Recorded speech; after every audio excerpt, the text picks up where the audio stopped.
It's around 6:45 a.m. on the 4th of December 2024, and United Healthcare CEO Brian Thompson is in New York City for the annual Investors Conference. As he is walking outside the Hilton Hotel, a man in a hood and mask emerges behind him, raises a weapon, and shoots him 3 times. What followed was a 5-day cross-state manhunt, culminating in the arrest of a man in Altoona, Pennsylvania, and his lionization as people projected their hatred of corporate greed and the U.S. healthcare system onto this crime. But what could have led this man to allegedly gun down a stranger in the middle of Manhattan? And why would the public rally behind the suspect? To fully understand this case as it stands today, we first had to explore the life of that suspect.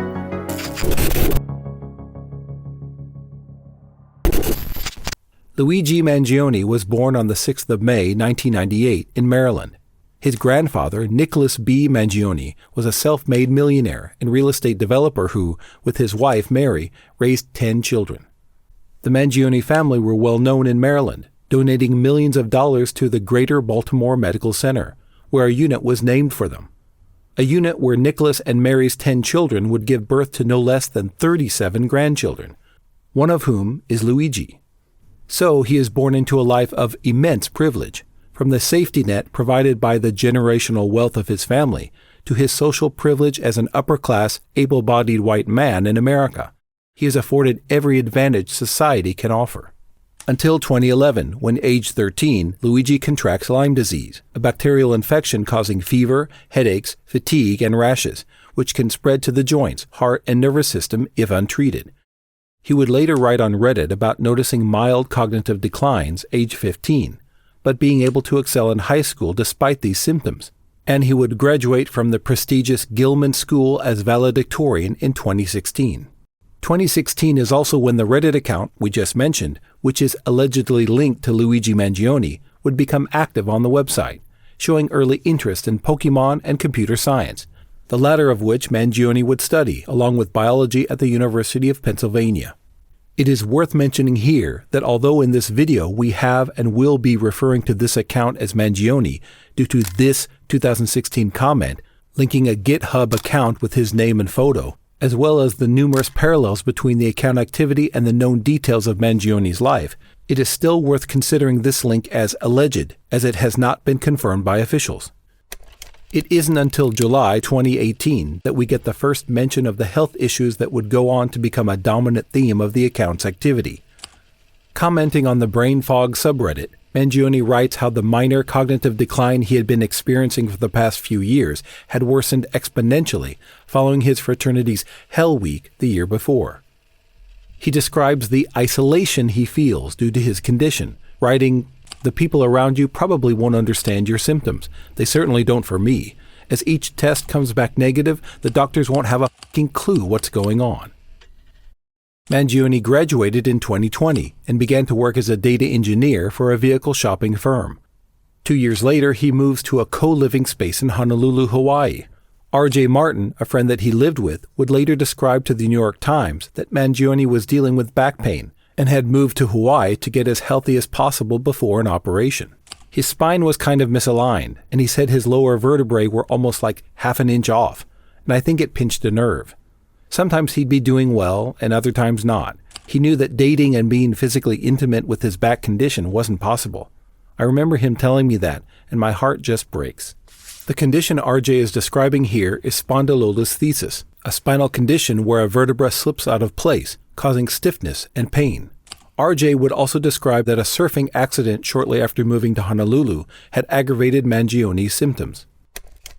He would later describe the period from 2022 to 2023 in a Reddit comment.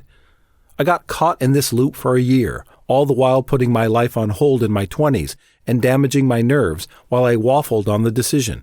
I have surgery scheduled in 2 weeks, and I keep wondering why I was so afraid of it."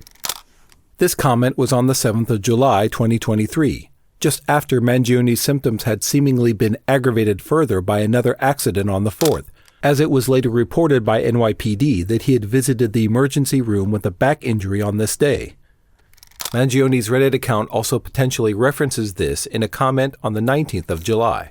replying to a post where the user is describing how their leg has suddenly been feeling numb below the knee for the last week, where Mangione says this had happened to him 2 weeks earlier, which would have been the 4th. It seems the aforementioned surgery would be successful, as Mangione posted on the 4th of August 2023 that he had been on zero pain medications only 7 days afterward.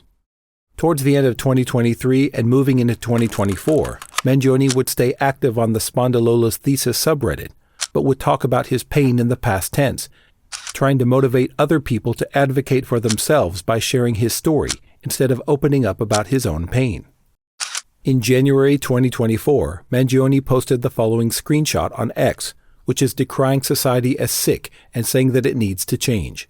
The quote Mangione shared here actually bears some similarity to this quote, which a Goodreads account linked to Luigi Mangione would highlight when reviewing the Unabomber Ted Kaczynski's manifesto, Industrial Society and Its Future.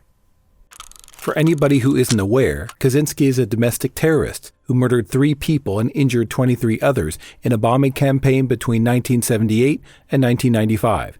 His manifesto is described as a social critique opposing all forms of technology, rejecting leftism, and advocating a nature-centered form of anarchism. Mangione's review of the manifesto is interesting because it is only sparingly critical. Reading, "It's easy to quickly and thoughtlessly write this off as the manifesto of a lunatic in order to avoid facing some of the uncomfortable problems it identifies. But it's simply impossible to ignore how prescient many of his predictions about modern society turned out. He was a violent individual, rightfully imprisoned, who maimed innocent people. While these actions tend to be characterized as those of a crazy Luddite, however, they are more accurately seen as those of an extreme political revolutionary." This review gives a window into Mangione's disillusionment with modern society at this time, a theme which would continually show in his online activity throughout 2024. He then goes on to quote an opinion he had seen on the manifesto that he found interesting, and although it is not Mangione's own opinion, the fact it resonated enough for him to share it here is, potentially, a glimpse into his own psyche at the time. As it is long, the following is an excerpt from the full quote. "Peaceful protest is outright ignored. Economic protest isn't possible in the current system.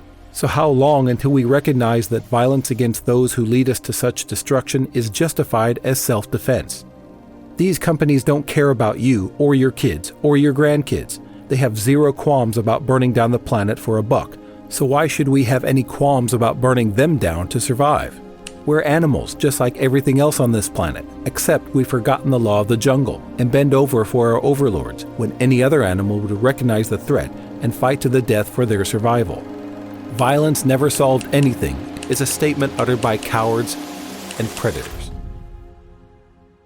At this point, as his online activity seems to suggest a disillusionment with society, Luigi Mangione would travel Asia in the early months of 2024, writing on the One Bag subreddit in early April that he'd been traveling for 2+ months. This photo would later surface of a man who appears to be Mangione in Tokyo in February. It was posted by Japanese professional poker player Obata Jun, who said that they had eaten together and the man pictured had said he was on vacation from Hawaii. In April, Mangione would make more comment in the spondylolisthesis subreddit. It is interesting to note that although he is still supporting the community, his tone appears to have changed, sounding more urgent and more frustrated when describing the inadequacies of the medical system. This tone also appears to be present when describing the issues with modern Japan in this X post on the 18th of April, 2024.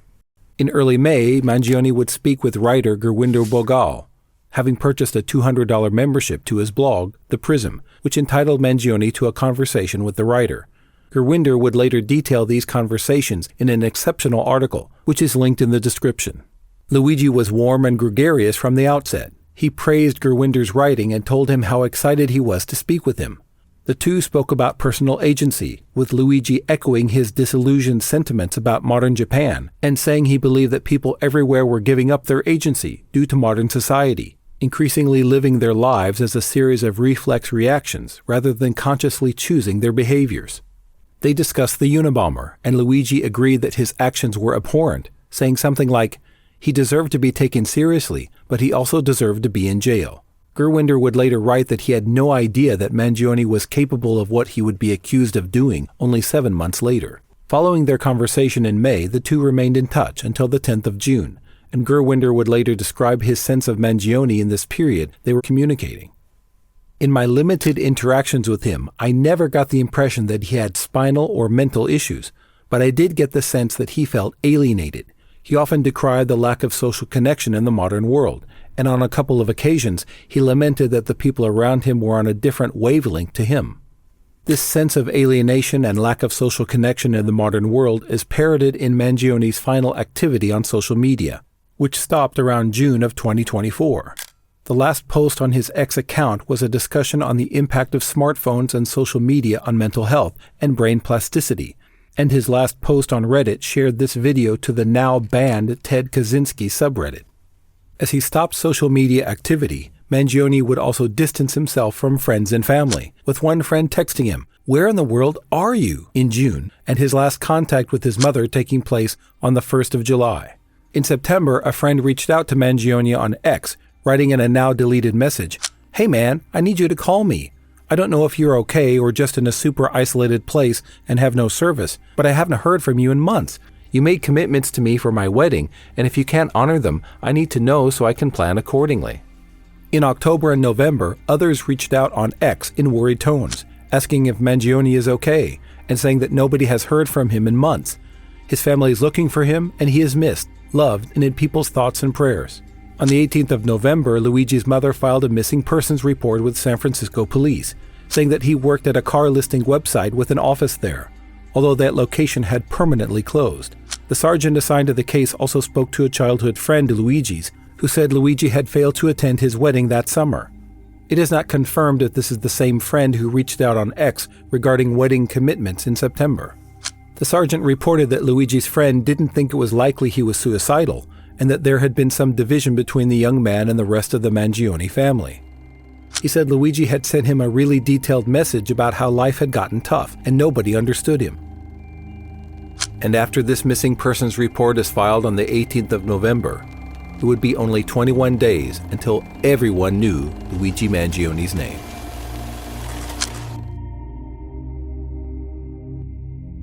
Following his later arrest, a notebook was found in Mangione's possession, allegedly containing handwritten pages that express hostility toward the health industry and wealthy executives in particular. 2 dated entries from the notebook were released as part of an unsealed federal criminal complaint against Mangione in December 2024. The first entry released is dated August 15th. Many sources reported that the company name was redacted from this extract, but Company 1 is actually used throughout this document to refer to the nationwide health insurance company that Brian Thompson was the CEO of, the company that had their investor conference on the day Thompson was murdered, etc. With this in mind, it reads, "The details are finally coming together. I'm glad, in a way, that I've procrastinated because it allowed me to learn more about the acronym for United Healthcare. The target is insurance because it checks every box." The second entry released is dated October 22nd, and although the quote in the complaint stops and then refers to a later part of the entry, some of the later part appears to have been reported by law enforcement officials in December. Remember that there could be more to this passage, but if we assume the 2 sources are talking about the same entry, this is how it would read based on what we know at the time of writing. 1.5 months. This investor conference is a true windfall, and most importantly, the message becomes self-evident. What do? You whack the CEO at the annual parasitic bean counter convention. It's targeted, precise, and doesn't risk innocence. In the Discovery Plus Who is Luigi Mangione documentary, they reference this November article as being responsible for allowing Mangione to allegedly plot to murder the CEO of United Healthcare. The fact that this conference was on the internet with the dates and the times allowed him to plot this in exactly the way that he had wanted. Although it is possible, this article was posted November 26th, 5 weeks after the date of the second entry in the notebook, and 2 days after the alleged suspect in Brian Thompson's murder is captured on CCTV, arriving in New York City. There was, however, a transcript of United Health Group's Q3 earnings call, attended by Brian Thompson, which was posted publicly on the 15th of October 2024, and ends with this line. At this stage, we do not know specifically how Brian Thompson's killer knew exactly where he would be in the early morning of December 4th, But this conference call transcript means that there was public record that the investor conference would be on December 4th in New York, and implies that everyone on this call will be there, including Brian Thompson.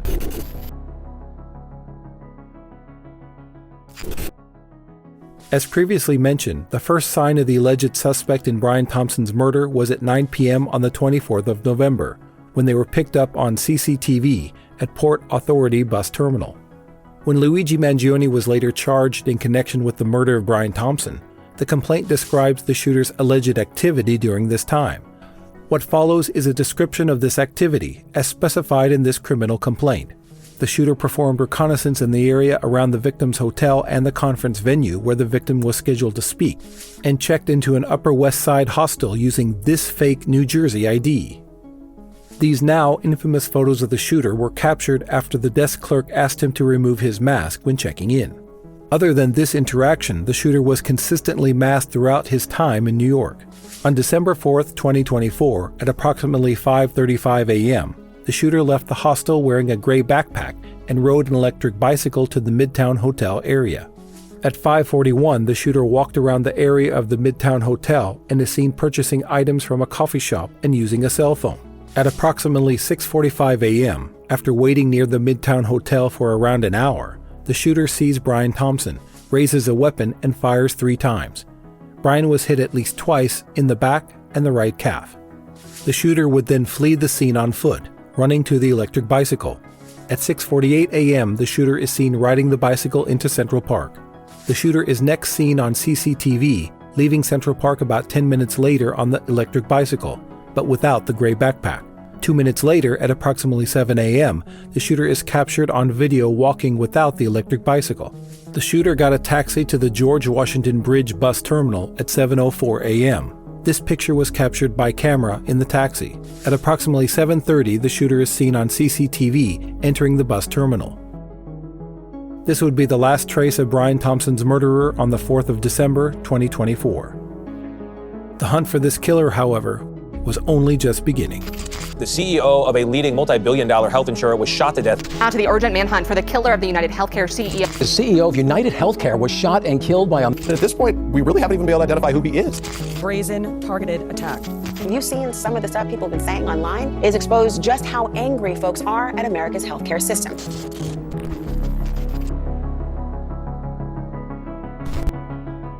The world would instantly become gripped in the mystery behind the killing of Brian Thompson in Manhattan, unleashing a wave of social media-fueled rage against health insurers, as people projected their own negative experiences with coverage denials and bad business practices onto this crime.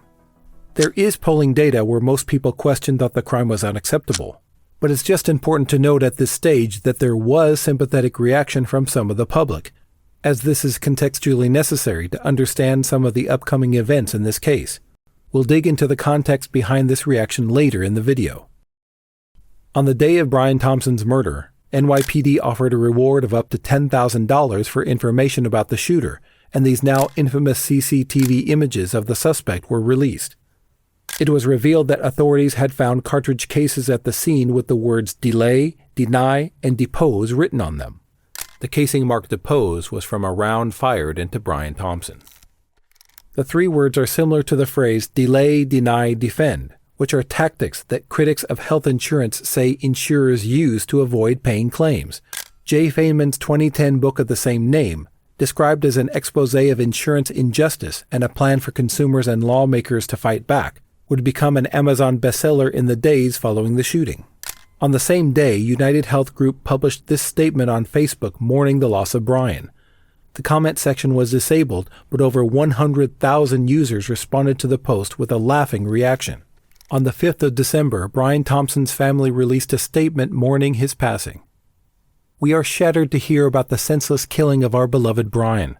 Brian was an incredibly loving, generous, talented man who truly lived life to the fullest and touched so many lives. Most importantly, Brian was an incredibly loving father to our 2 sons and will be greatly missed. We appreciate your condolences and request complete privacy as our family moves through this difficult time.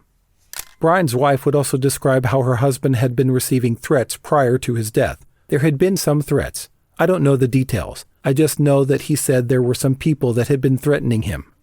On the 6th of December 2024, law enforcement officers found a gray backpack matching the shooters when searching Central Park.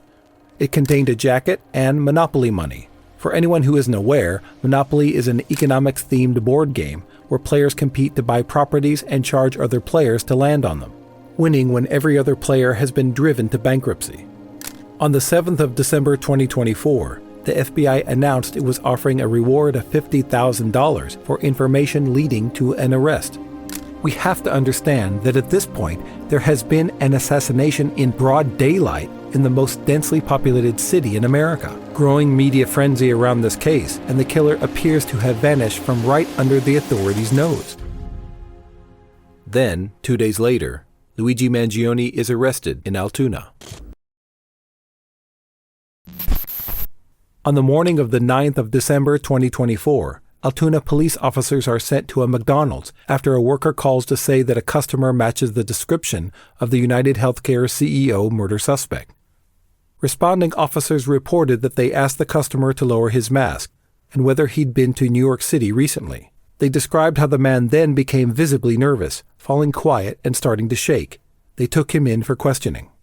Around 1:45 p.m., NYPD announces that Mangione, then considered a person of interest, has been arrested on firearms charges in Altoona. 9 hours later, Manhattan prosecutors formally charged Mangione in relation to Brian Thompson's murder. It was later revealed that Mangione's mother had spoken with the FBI the day before her son's arrest, saying he could be the suspect in the case.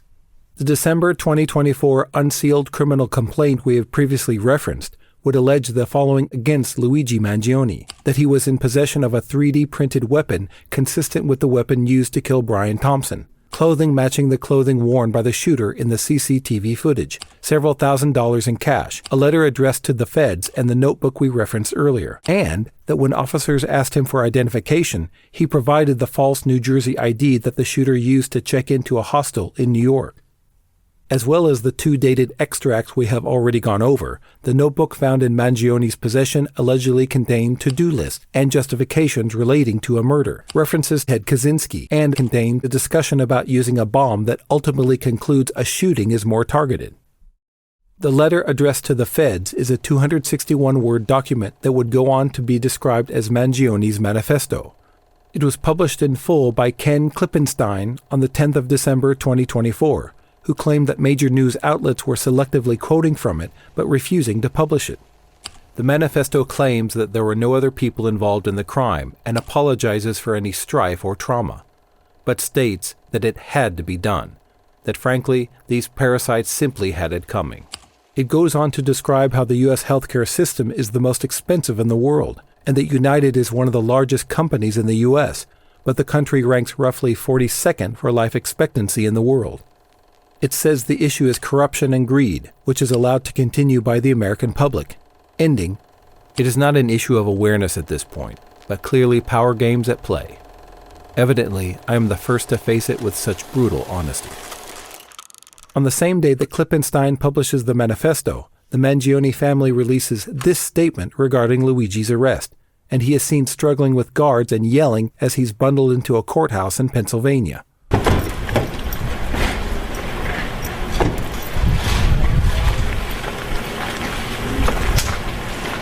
Luigi, what you doing? I'm completely out of touch.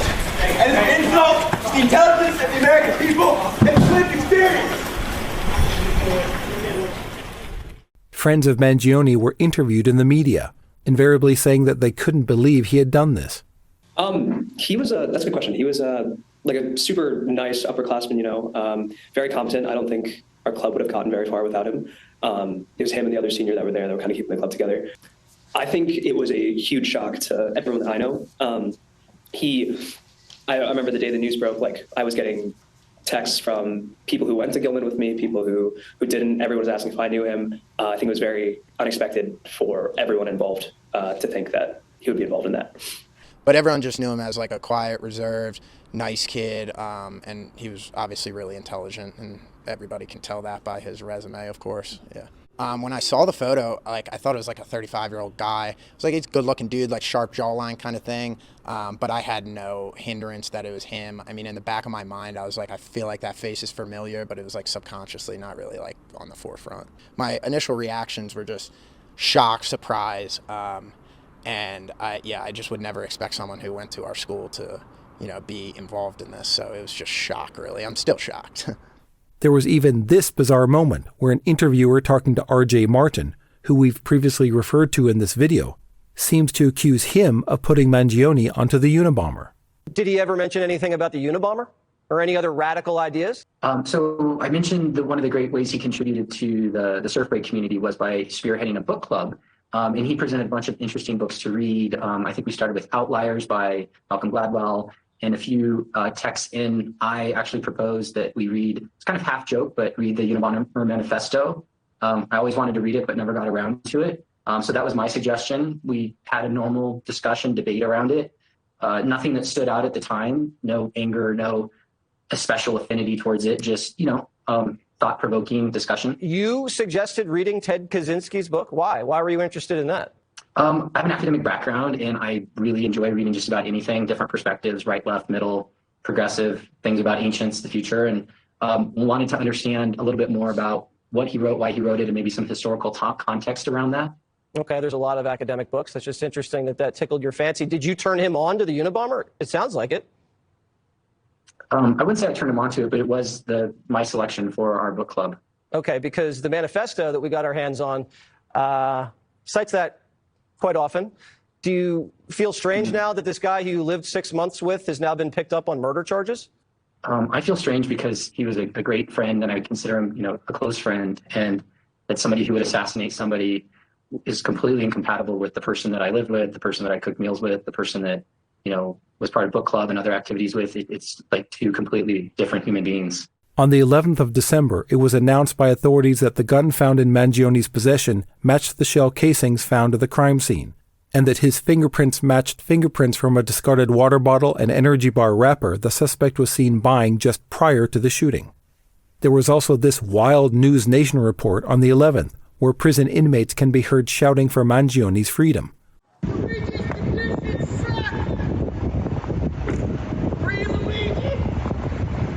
Perhaps this is a good opportunity to mention. However much the killer in this case was lionized before Luigi Mangione was declared as the suspect, would pale in comparison to the response following his arrest in Altoona. The McDonald's he was arrested in was review bombed. He was cheered on Saturday Night Live. People and publications everywhere were fawning over his looks. Street art, graffiti, billboards, merchandise. Support for Mangione went nuclear following his arrest. There is a fundraiser for his legal fees, which has raised over $700,000 at the time of writing. And polling data, where 41% of young respondents described the killing of Brian Thompson as acceptable. Wanted posters of CEOs appeared in Manhattan, one of them featuring Brian Thompson marked with a red X.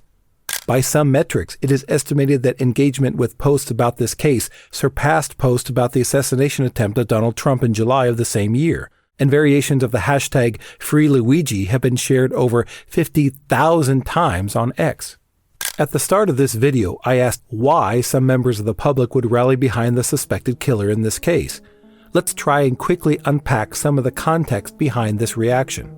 This crime tapped into a pre-existing rage at the U.S. healthcare system at large, exemplified in polling data from August 2024, which showed that over 50% of Americans have a somewhat negative or very negative view of the healthcare industry. Limited government data suggests that overall insurers deny between 10 and 20% of the claims they receive, which is about 1 in 10 to 1 in 5 people being denied care. Reacting to being personally name-dropped in Mangione's manifesto, Director Michael Moore would say this about the public's reaction to the crime. People across America are not celebrating the brutal murder of a father of 2 kids from Minnesota. They are screaming for help. They are telling you what's wrong. They are saying that the system is not just, and it is not right, and it cannot continue. It's worth noting that the system is upheld, in part, by the efforts of the healthcare sector to lobby Congress and influence policy. In 2023, the healthcare sector spent $745 million on lobbying, more than any other sector in the country. This is important to understand because it leads to frustration, with people feeling that although they aren't satisfied with the system, they are ultimately powerless to make change against big corporations with limitless resources. United Healthcare specifically has faced numerous allegations of bad practices and systematically refusing care, including accusations of ramping up denials for older patients, insider trading, a US DOJ investigation into billing practices, and an ongoing 2023 lawsuit about their use of an AI algorithm with an alleged 90% error rate. There was even a protest at the UHG headquarters in July of 2024, which resulted in the arrest of 11 people. This existing anger at the healthcare system in general, and United Healthcare in particular, facilitated the reaction we saw in the wake of Brian Thompson's murder, with people using this line of reasoning seen in a comment on Reddit by a medical doctor whose identity was confirmed by the Daily Beast.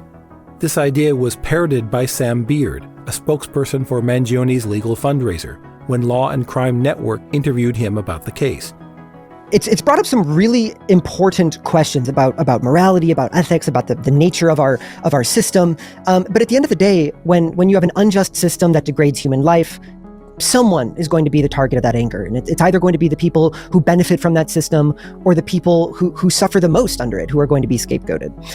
I think at the end of the day, what the outpouring of support has revealed is that millions of hardworking Americans know that the people who are actually destroying this country don't arrive by migrant caravan. They arrive by limousine and private jet, wearing $10,000 suits and work on the top floor executive suites of fancy glass-clad skyscrapers on Wall Street. And I think at the end of the day, everybody knows this version of America is unsustainable.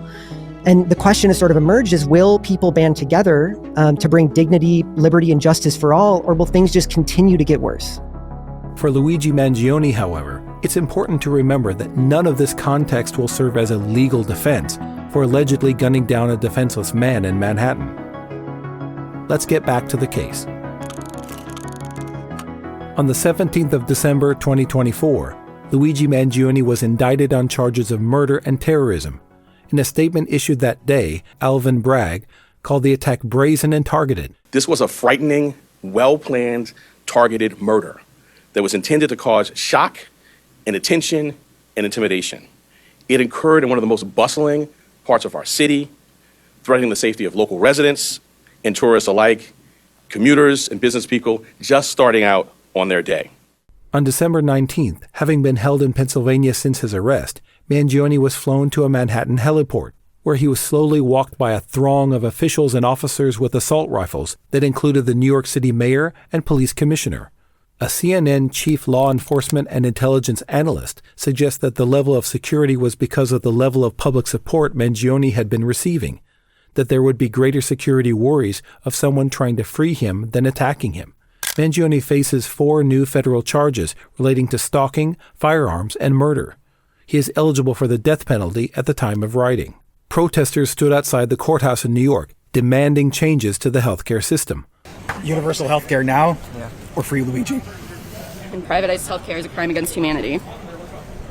Murder's not justified at all, but he brought the people together. Yeah, no, I agree. But I did say, violence makes changes in American history. War happens that created our freedom. George Floyd happened that created reform, and we need more reform. So I'm hoping this creates more reform. So, I'm not going to discuss justified or not. I'm just going to say it's kind of a predictable outcome of a violent system. What is the message that you're trying to get out? That systematic murder is the same as murder with a gun. There's no difference. So it should be dealt like it would gun down a serial killer. Much more people are dying from the CEO and other CEOs than any gunman can shut down. On December 23, 2024, Luigi Mangione pleaded not guilty to all New York State charges. His lawyer would complain in court about his treatment, saying his right to fair trial was being violated. The second thing I want to make a record of, Your Honor, is I'm very concerned about my client's right to a fair trial in this case. He's being prejudiced by some statements that are being made by government officials.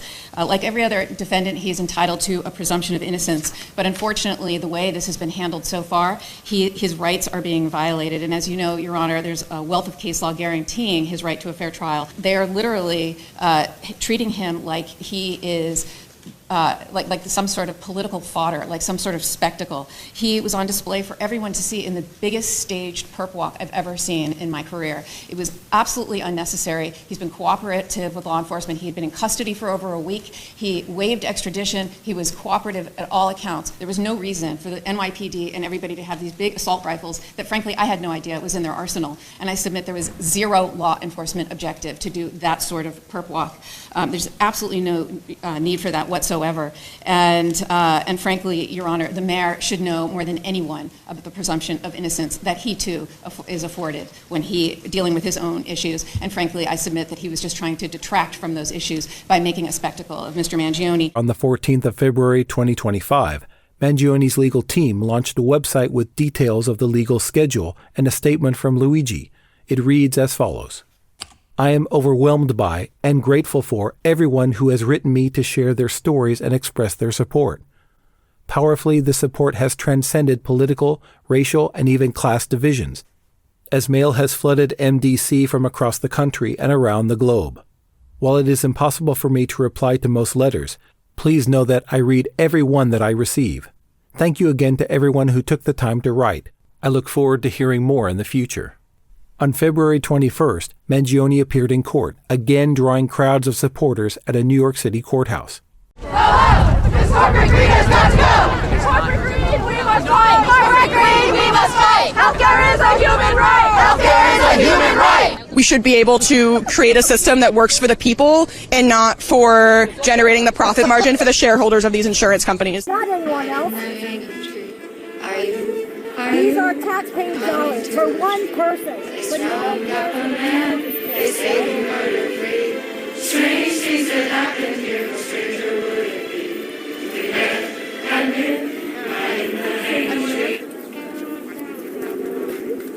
and I feel comfortable saying that if you own healthcare stocks and you are a member of Congress, you're a traitor.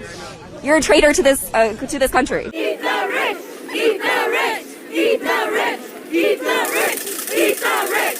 Eat the rich! Eat the rich! Eat the rich! Eat the rich! Eat the rich! 4602? Eat the rich! Eat the rich!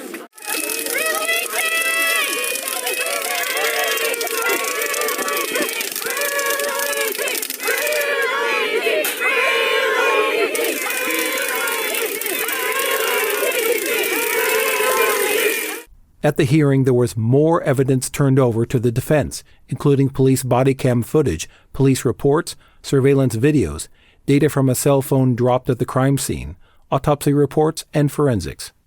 Mangione's lawyer again criticized New York City Mayor Eric Adams, specifically for his participation in the Discovery Plus Who is Luigi Mangione documentary, which had been released earlier that week. What I did not understand was how shocking it was that this week on HBO, in a documentary, I see the chief of detectives and the New York City mayor, full hair and makeup done, sitting down and giving an interview for television and talking about the evidence in Luigi's case, talking about police paperwork that we don't have, talking about forensics that we have not yet received. I guess we have now today, but I didn't when I was sitting there learning about the case, hearing an actor play Luigi reading from a journal that they say is Luigi's, and we have yet to receive it from the prosecution. And so it's outrageous that they have time to go and prejudice Mr. Mangione's ability to receive a fair trial and go out and make these statements, but not give this to us. And that's essentially how we understand this case at the time of writing. It continues to be controversial and unprecedented. There's even been conversation about whether Mangione's rights were violated during his arrest, or if his trial could result in jury nullification due to his online support. Normally at this point in the video, we try to end with some points concluding the case, but this case is not concluded. The apparent evidence against Mangione is overwhelming, but he has pleaded not guilty to all charges so far, and as such is presumed innocent until proven guilty in a court of law. We will follow up as this case develops and are interested to see how the pieces fall in the legal system. What are your thoughts on this case, and what do you think will happen at trial?